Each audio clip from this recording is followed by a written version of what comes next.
Hi friends, welcome to my channel. இன்றைக்கி நம்ம சேனலில் ஆட்டு நுரையீரல் கிரேவி எப்படி பண்ணலாங்கிறத பார்க்கலாம். நம்ம சேனலில் சப்ஸ்கிரைப் பண்ணாதவங்க சப்ஸ்கிரைப் பண்ணிக்கோங்க. அப்படியே பக்கத்தில் இருக்க பெல் ஐக்கானையும் கிளிக் பண்ணிக்கோங்க. இப்போ வாங்க நம்ம சமைக்கலாம். ஒரு குக்கர் எடுத்துக்கோங்க. குக்கர் சூடானதும் அதில் 2 கரண்டி அளவு எண்ணெய் சேர்த்துக்கோங்க. எண்ணெய் நல்லா சூடானதும் நறுக்கி வச்சுருக்கிற பெரிய வெங்காயத்தை அதோட நல்லா சேர்த்து 1 நிமிஷம் வரைக்கும் நல்லா வதக்கிக்கோங்க. இப்போது அதுக்கு தேவையான அளவு உப்பு சேர்த்துக்கோங்க.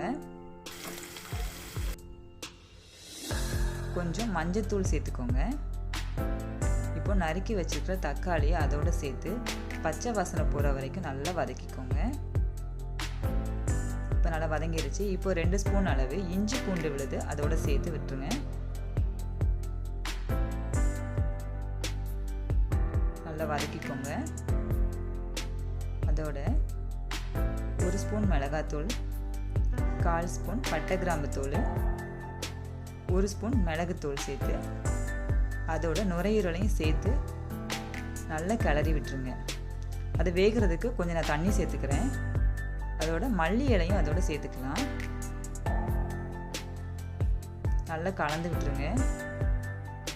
இப்போ மூடி போட்டு 2 விசில் வர்ற வரைக்கும் நம்ம வெயிட் பண்ணிக்கலாம். இப்போ வெந்துருச்சான்னு பார்க்கலாம். நல்லா வெந்துருச்சு. பார்த்தீங்கனாலே தெரியுதா, நல்லா வெந்துருச்சு.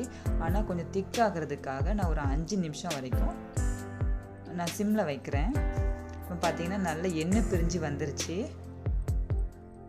இப்போ இதை அப்படியே அடுப்பை ஆஃப் பண்ணிவிட்டு ஒரு பாத்திரத்துக்கு மாற்றிடலாம். நறுக்கி வச்சுருக்கிற மல்லி இலையும் அதுக்கு மேலே அப்படியே தூவி விட்டுடலாம்.